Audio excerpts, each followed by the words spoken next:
Hi, everybody. This is Marcus Pulis of Aquarian Anarchy, and I thought that after that last night's show, I covered some interesting information kind of briefly that I thought I would add to today and give the full story of. And that is the story of the assassins or the Hassasim. And this is an old story. It's carried through a lot of secret societies, which is largely what we were covering last night in our on our weekly Evolution of the Revolution show, where we discuss the occultocracy. And why this is important is because we can learn of the motives of evil by studying this group. And because it is massively influential. As I said last night, I'm a member, and I say I'm a member because you don't actually, when you join an occult fraternity, you don't leave it. And it's not that they threaten you with death sometimes, with the kinds of groups that I was involved with, they at least try to be uh, good. They try to be the white side of occultism, or the trying to find God, finding the deeper meaning in the universe, those kinds of things. But they, one of the groups that I was a member to, which member of, and am not active any longer, does draw some of its symbolism directly from this group. And I'm not going to name the occult fraternity that I was a member of because, for one, I have oaths that I try to honor of secrecy. As much as I don't believe in keeping secrets from people, um, I do respect that I took an oath. I swore to not say certain stuff, and I've been told that the real secrets are how to get into the temple. There are like signs and codes and things like that that you have to know and have memorized in order to prove that you are in the group and how you do that. But that being said, I still don't feel comfortable um, going back on my word. So I'm not going to name who they are. And every bit of the information that I'm going to share is publicly available. I would look to conspiracy books. I would look towards occult books that focus on secret societies. Akron Dural or something like that has a good book that covers those kinds of subjects. But I've actually seen this information in multiple places because it's a real story in history. So, to begin with, what was going on at the time, and last night we covered this is at the time of the Crusades when Christianity and Islam were at war over the Holy Land, and in in several movies, including in several movies, there have been these topics covered. There's some series out that kind of touch on some of this, but this is the historical foundation. First of all, we have to understand the mind of the people that we're talking about. We're talking about people in Christendom who believe that, and largely Catholic, who believe that they are fighting for Christ, and that they are trying to spread his gospel to the world. And they believed at the time, in my view, flawed view, that they could do that by sword point. And that's not how you convert people. That's how you enslave people. And this is just another manifestation of government within religion. So that was going on, and at the time, the new religion on the block, if you will, was Islam, and it had grown to massive proportions. And there, as many people know, there are a variety of different kinds of Islamic ideas, as there was back then, and. What happened that made the opposition to the Crusades um, you kind of take wind was there was a man named Saladin, who, and it depends on who you ask what his name was, but it was some emanation of that. And he basically took all the different kinds of Islam, or at least most of the different kinds of Islam, and united them against a common enemy, which was Christianity. and that the Christianity, to be clear, I'm not taking a side in this conflict that happened. They both were wrong about many things. There was a difference, though, and one of the differences is that Salah ad-Din and largely most Islamic belief systems don't say that Jews and Christians are wrong. They just say that they are misled and that they haven't got the full picture, if you will, that was delivered by Muhammad. Muhammad himself, in the Quran, wants to make peace with Christianity and with Jews. So Salah ad-Din had this kind of idea in mind, and so he wanted to unite people of the Abrahamic faiths together. To him, the evil ones, if you will, were not Christians, were not the people who were invading. That's not his enemy. He saw his enemy first of all as Shaitan or the devil, and that's what he believed he was fighting against. And at the time, he also believed that the pagan religions, and if there is a set of religions that I tend to adhere to, it's a Gnosticized version of which Gnosticism is a form of Christianity, a Gnosticized version of paganism. So he wouldn't have liked me in particular, and he believed that and this is Salah ad-Din, believed that he could unite not only all of Islam but all of the Abrahamic religions into one uber religion, if you will, that would be God's chosen people. So that was going on, and what wound up happening is there was a big conflict that happened over Jerusalem, and the Christians had managed to get a stronghold in the Holy Land, in the most holiest of cities to those faiths, which is Jerusalem.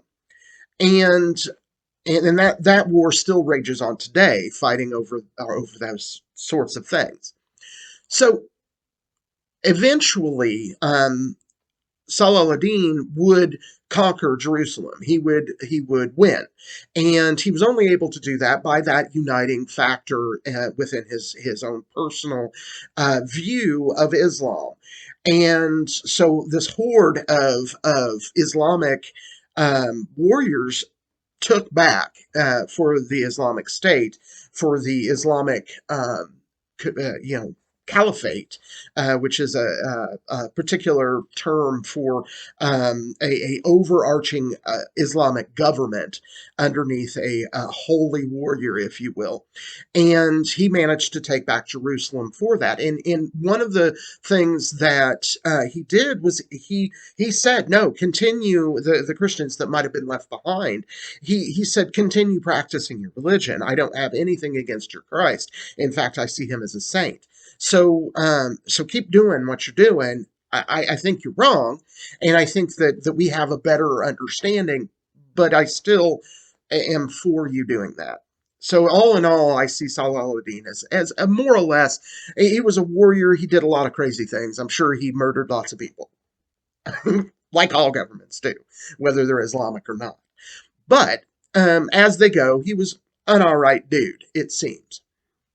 So after that conquering, he wisely wanted to consolidate his power even farther. He wasn't trying to, like, they already had Spain, they already had a vast territory all over the Middle East, all over North Africa.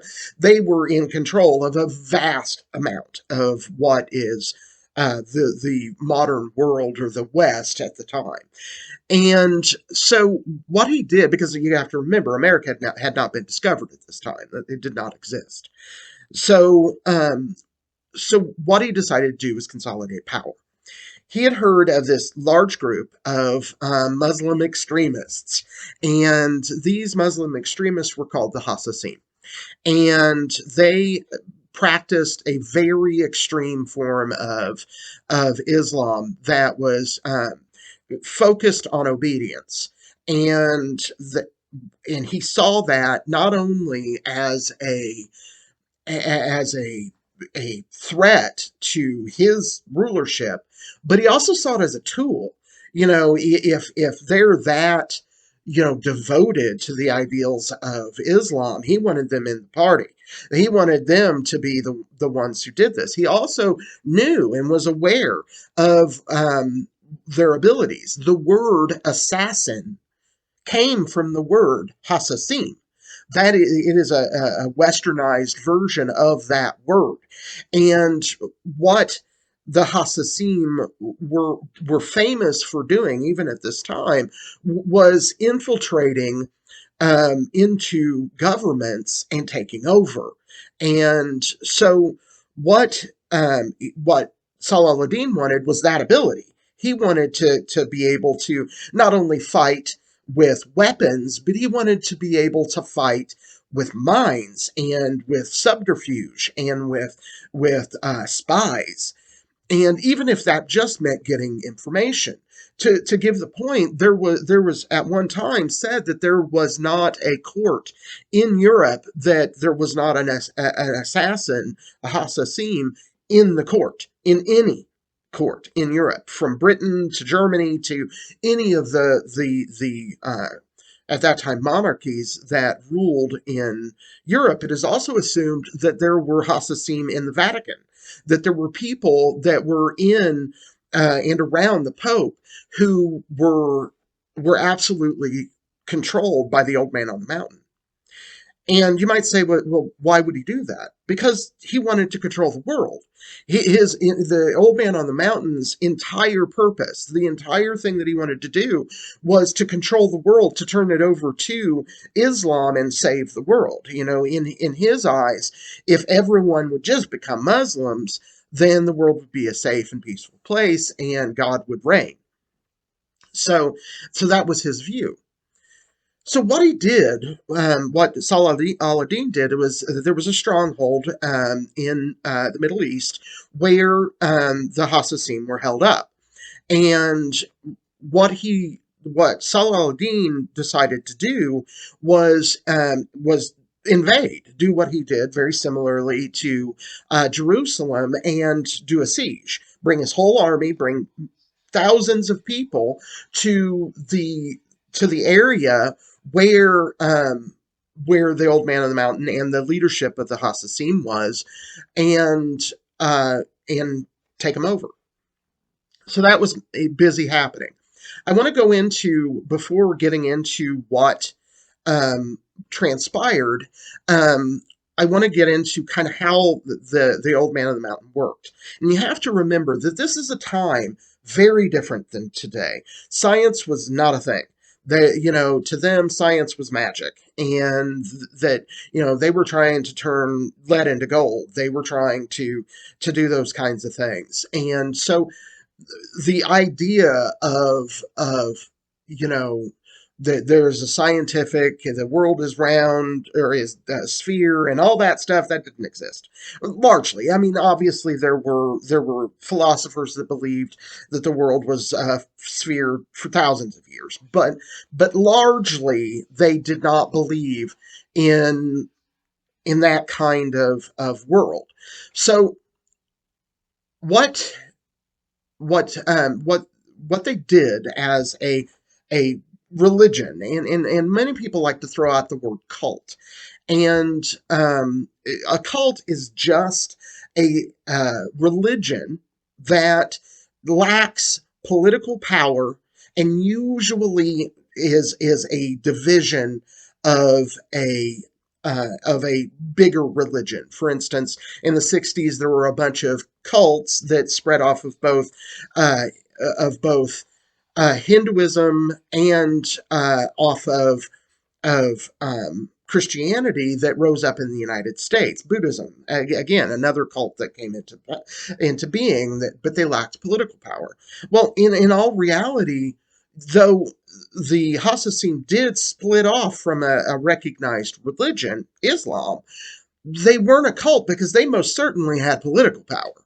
They most certainly were able to influence politics, not only in the Islamic world, but in Christendom.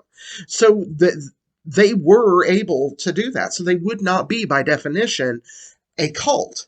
They would be a religion.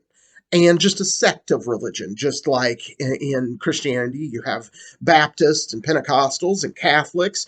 You all, and in Islam, you have Sunni and you have Shia and you have all these different, and Sufis and all these different kinds of Islam. So again, one of the things that they were particularly interested in was obedience to God, and trying to do every single thing that God told them to do. Well, they believed that the old man on the mountain was the messenger of God, very similar to the Pope. They believed that he was an emissary of God on earth, and that his word was largely infallible. You have to remember, at this time, that's the way Christendom saw the Pope. That there was no Martin Luther yet. He had that hadn't happened. There was no Protestant Reformation. This was all, for the most part, Catholic. There was a few others in Egypt and in Russia, in Greece, who had kind of split off and did the Orthodox thing, but largely most Christians were Catholic. So what they wanted was, they wanted obedience. And how they ensured obedience from their people was that they had learned of a particular substance. They believed that it was a moss that invoked not only a feeling of euphoria, but hallucinations. So what they did is they brought you into this chamber, and in the chamber it was dark, it was dank, it was awful. It was just a terrible place to be. And symbolically, that was supposed to represent the world that you are coming from. And they would bring you into a party later, and when you shifted, and you knew you were blindfolded and all that stuff was going on. And to be clear, all of this stuff, all of these symbols, make their way into a variety of different modern day mystery schools or occult fraternities, such as Freemasonry. They use much of these kinds of ideas. And there is talk in Masonry that that many of these ideas were brought into Freemasonry directly from the Templars, who had direct connection with both Salah ad-Din and the Hassassin. It has been supposed that at some point, many of the leadership in the Knights Templar were actually Hassassin, and that at the time, you hear about this idea of Baphomet. And Baphomet is a goat-headed god, or the goat of Mendes. The Eliphas Levi, or Alphonse Louis Constant, who is a famous magical writer, goes on and on and on about Baphomet, and has the typical picture that you see of Baphomet being the goat head. He's got he's got titties, he's got wings, he's got the typical drawing of the devil. But Baphomet is actually a symbol, and there's lots of stuff I could get into about what the symbolism means. Either way, what is thought in conspiracy theories and in occult thought is that Baphomet is a bastardization of the name Muhammad, used to kind of conceal that this is an Islamic faith that is infiltrating into the highest rungs of the people that are fighting against the Muslim invasion, or the Muslim takeover of the Middle East. And so back to what they do. They would guide you blindfolded into a chamber. In Islam, you are not allowed to drink spirits. You're not allowed to get drunk. You're not allowed to do a bunch of drugs. You're not allowed to have sex, and you're not allowed to have lots of sex for pleasure. It's only for procreation. And that's where the whole idea of 72 virgins comes in, where in heaven you get 72 virgins. You can just have all the sex you want in heaven. And which is just a symbol for that it's a pleasurable place, written for men. So anyhow, what happens in is that they bring this candidate who is going to be a Hassasim, who has shown through works and showed that he is devout and he knows the doctrine, he knows what he's supposed to do. He's read the Quran, he could probably recite the Quran by heart, those kinds of things. Is they bring him into a place and they tell him that he has died. They have killed him, and there's usually there was some kind of like act that's made the person believe that they had died. And when they awaken, they have been drugged. And they were drugged probably by food with this moss. Could have been mushrooms, but it was a hallucinogen that also gave the impression of euphoria. So it kind of like being on a acid trip while smoking weed. It was just some stuff. And what they did was they allowed um, them to experience what they thought was heaven. They would eat pork. They would eat, which is something that's forbidden. They would drink alcohol. They would, on top of this cocktail of joy juice, they got them drunk, and they had lots and lots and lots of women. 72, I don't know, lots of them. They got lots of sex, lots of it for hours. Just this person is just like, woo, this is some stuff. And remember, this is a cocktail of stuff. So they also had injected them with some uppers. So they're not only are they high and drunk, they can't go to sleep. So they're like all good, you know? And so they do that. And then at some point, they slip them a downer. They slip them something that puts them to sleep for several hours. So when they wake up, they are back in the dark, dank chamber, and they are told that they have been risen from the dead, and that because they were risen from the dead, they they had a mission, and what their mission was is to serve God's representative on earth, the old man on the mountain. And so they would be serving God because they've experienced heaven. They have experienced everything in their minds, in their ancient, susceptible minds, to heaven. They know what it's like. They know that if they die, that's what they get. And they want to get back there as soon as they possibly can. I want to experience that again forever. All right? And they're also told this is just the beginning. This is just what you get on day one. Imagine what day 4 billion looks like. So these people are like, yeah. So it made them very susceptible to dying. So, that being said, because when they die, they know they're going to heaven. And they've seen it. They know. In their mind, they know what heaven's all about. They've got it. You know, they just didn't get to meet God, which would have made it impossible for them to come back.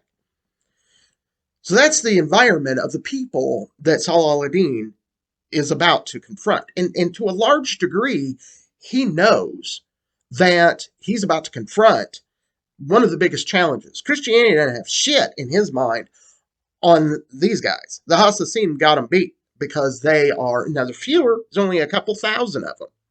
But man, those couple thousand. So he's besieged this place. They're sitting outside of it. And he expects massive resistance. This is on a mountain, it's hard to get to, and his numbers are dwindled, kind of like in 300, where the 300 Spartans fight against the Persians, and what helped them was they narrowed them into a space where these massive warriors could defend themselves pretty well, and did, until the Persians found a way around. So Salah al-Din knows he's going to lose a lot of people, but the goal is to unite people and to bring people together. He didn't get that. He did not get an army fighting back. No, he got open doors. He got, we want to talk to your leader. The first thing that Salah al-Din does is, he sends an envoy into the city, and everyone he sent, I don't know the number of people, come back with their head in baskets. And except one. And that one guy says, no, we will not accept anyone but your leader, only your leader, and we will welcome him with open arms because we don't want to fight. We don't want to have all of this craziness. We just want to talk because I think we have shared interests. So what they do is the old man on the mountain proposes, and he's in person, standing at the door. Hey, this is what I want. I just want you, Salah al-Din, and your two closest advisors, whoever you choose, it's up to you. You choose them fully armed. At no point will there be anyone within range of Salah al-Din who can kill him with a weapon. Will not happen. Old man on the mountain says, I don't believe in carrying weapons. I don't have one. I don't have any weapons. None. I will be beside you at all times. And I want to give you a tour. And then I want to have a conversation. And Salah al-Din is like, And he says to Salah al-Din, and this is directly, because Salah al-Din came out and was talking with him. And he says, I want to give you a tour and show you what I have. And then we'll discuss terms of surrender. And Salah al-Din's like, ding, ding, ding, ding, ding. I don't have to lose a bunch of people. I am all about that. I got Christians to kill. Woo! and you're like already on my side? All right, let's get this done. So he does that. He takes his two closest advisors, who are fully armed to the teeth with swords and daggers and all this craziness, and they go in, and like I said, the old man in the mountain is surrounded by Salah al-Din's people, his two closest advisors, right there to kill the old man on the mountain, because the old man on the mountain tells him this. He says, what you have to understand is that if you fall and die, one of your captains will take your place. If I fall at your hands, my people are done, because everything depends on me. I am the word of God to my people. So you can kill me and instantly you win. They're not going to fight. Probably going to commit suicide. So Salah al-Din's like, great, let's get this tour over with. We got shit to talk about. And so what they do is they take him around the castle, and they show him, the people living like they lived, and in relative, poverty, but also happily. Most of these people are happy. And another thing too, they're all men. There is no women here. This is a cult, or a religion, I guess. But this is a group of men. There are no women allowed in this thing. These are all men. And so what he does is he takes him around, and Salah al-Din says, I'd like you to show me the power you possess. Remember, this is up in a mountain, and it's in a castle.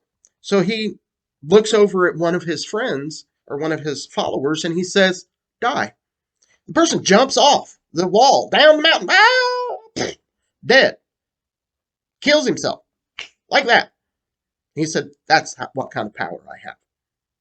Because he had told these people that to follow his word would get them to heaven. All they had to do. So if he says die, woohoo! I gotta go have some hookers. I gotta go have some hookers and blow. Yay! So they go and they do that. So Salah al-Din's like, yeah! You're gonna fit right in my army. I'm telling you, you're gonna fit. You are gonna be one of my generals. Gotcha? There's a special place for you right by me, because you are cool. I like you. You and I are gonna be fast friends. We're gonna just be good. And so Salah al-Din says, cool, let's have our conversation. So they take him to the throne room where the old man on the mountain is alone. There is no one in this room but the two advisors and Salah al-Din, or the two trusted Salah al-Din people, Salah al-Din and the old man on the mountain. And the old man on the mountain sits on his throne. And he looks over and he says, I'm ready to discuss terms. And Salah al-Din says, all right, first of all, you're going to have to surrender. You're going to have to make a public deal. You're going to have to say that, hey, I'm part of this whole, I can make people just kill themselves. That's power I need. and and the old man on the mountain says, it seems that you have misunderstood. And Saladin's like, all right, now's not time to get crazy. Let's wait a minute. Hold up. You don't understand. I can kill you right now. You just told me that that your whole group fall apart if you die. I can make that happen. Ain't nobody around. Look around. It's dark. Ain't nobody here but three of us. And the old man on the mountain says, no, you're going to surrender to me. And what you're going to do is you're going to allow me full access to your entire army. If I need something, you're going to do it. And you're going to do it at my command. Now, I know that my methods are not going to work on you. You're not going to, serve me because of God and all this, because you care about political power. And so I know that. But you're going to work for me. I'm not going to work for you. And now we'll get together and we'll try to take over Europe together. For sure. We common interest right there. But I don't work for you. And my people are going to have full access to everything you've got. They can move in and out of your court like it is nothing. You, my friend, work for me. And Saladin laughs. Yeah, right. I'm about to kill you, buddy. And so he says, well, you're going to have to, because this is the terms. This is what we're going to do. And whether you like it or not, if you try anything else, I'll kill you. Saladin, no, come on. This is not going the way that I want it to go. We're supposed to be buddies. You're supposed to be, I had a seat for you. It was all set, it's pretty, and it's ready for you. So let's not be, hey, come on, I'm going to give you lots of power. You're going to get lots of new recruits too, because all the crazy ones in my group, sending them your way. You need to train these fuckers, because I can't do shit with them. And so we gotta, he says, no, go on. It is my way or no way. I'm in charge of you. So Saladin says, guys, speaking to his two closest advisors, handpicked by him, do your duty.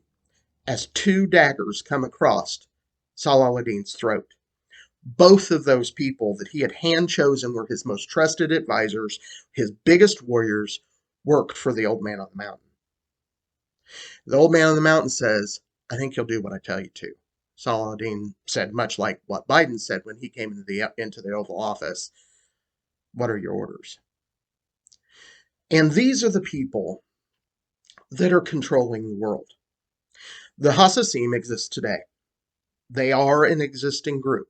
They are supposedly spiritually based.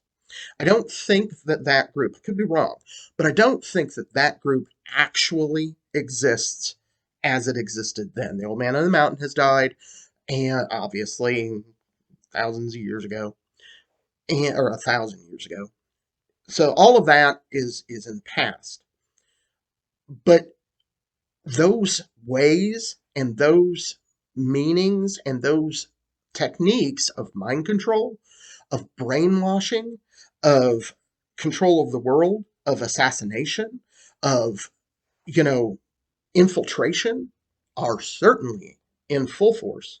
And you can see them. The Klaus Schwab, or Satan Klaus, the head of the World Economic Forum, specifically said that he controlled the majority of the Canadian government. They're doing this. They're doing exactly what the old man on the mountain did. They are infiltrating and they are taking over governments. The people that seek out power learned that day that Saladin met with the old man on the mountain. They learned how to control the masses.